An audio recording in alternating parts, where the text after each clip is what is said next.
প্রেম ধীরে মুছে যায়, নক্ষত্ররও একদিন মরে যেতে হয়। কবি জীবনানন্দ দাশের কবিতার এই চরণটির বাস্তব উদাহরণ হয়ে রইলেন সাকিব আল হাসান। নয়তো দীর্ঘ ক্যারিয়ার জুড়ে পারফরমেন্সে উজ্জ্বল সাকিব কেন এইভাবে বিদায় বলবেন? তার তো মাথা উঁচু করে বীরের বেশে কলার উঁচিয়েই বিদায় নেওয়ার কথা।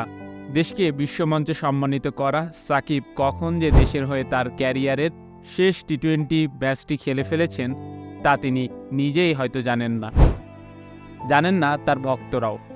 অথচ সবশেষ বিশ্বকাপেও দেশের হয়ে সবচেয়ে বেশি বিশ্বকাপ ম্যাচ খেলার রেকর্ড গড়েছেন একসময়ের বিশ্বসেরা অলরাউন্ডার। বিশ্বকাপে দেশের হয়ে সবচেয়ে বেশি উইকেটও তার, রেকর্ড 50টি।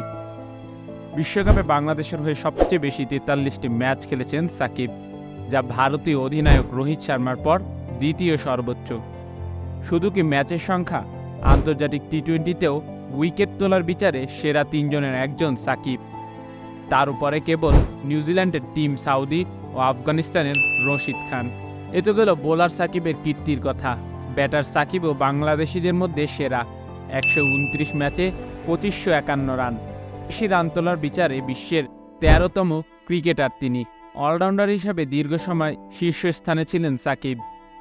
সেই তিনি তার ক্যারিয়ার শেষ ম্যাচটি খেলবেন, অথচ মাঠে গার্ড অব অনার পাবেন না।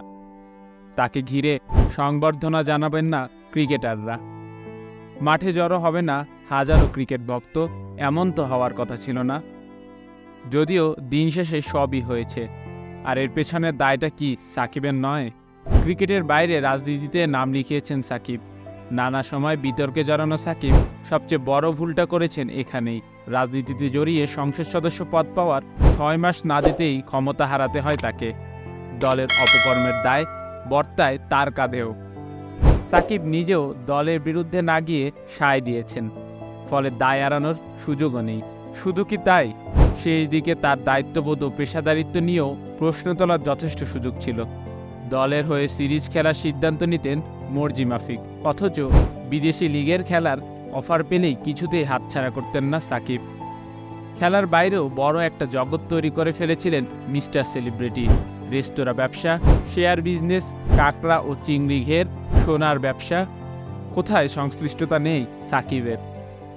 বেশ কয়েকটি প্রতিষ্ঠানের ব্র্যান্ড অ্যাম্বাসেডর, বিভিন্ন কোম্পানি ও আর্থিক প্রতিষ্ঠানের শোরুম উদ্বোধন, বিজ্ঞাপনে অভিনয়, সবই চালিয়েছেন সমান তালে। এত ব্যস্ততার মাঝেও রাজনীতিকে প্রবেশ করেন সাকিব। পরিবার থাকে যুক্তরাষ্ট্রে, সেখানেও সময় দিতে হয়। এত ব্যস্ততার ভিড়ে শেষের দিকে ক্রিকেটটাই হয়তো হয়ে গেছে তার কাছে গৌণ। একসময় যে ভক্তরা সাকিবকে ভালোবাসত, তাকে নিয়ে বাজি ধরত, সেই তারাই মুখ ফিরিয়ে নিয়েছে সাকিবের উপর থেকে। ক্ষোভে সাকিবের রাজনৈতিক অফিস পুড়িয়ে দেওয়া হয় প্রথমে, পরে তার বিরুদ্ধে হয় হত্যা মামলা ও সবশেষ শেয়ার বাজার কারসাজির অভিযোগ তুলে 50 লাখ টাকা জরিমানা। পরিস্থিতি এমন দাঁড়িয়েছে যে ফুলেল সংবর্ধনা পাওয়া সাকিবও এখন ভাবতে হচ্ছে দেশে ফিরতে পারবেন তো। আর সেই কারণেই ক্যারিয়ারটাকে আর বাড়াতে চাইলেন না সাকিব। অনেকটা ভয়ই বলতে গেলে ক্রিকেটকে গুড বাই বলে দিলেন সর্বকালের সেরা এই অলরাউন্ডার। কানপুর টেস্টের আগে সংবাদ সম্মেলনে এসে জানিয়েছেন ক্যারিয়ারের শেষ টি-20 ম্যাচটা খেলে ফেলেছেন তিনি। আসন্ন দক্ষিণ আফ্রিকার বিপক্ষে খেলতে চান শেষ টেস্ট সিরিজ।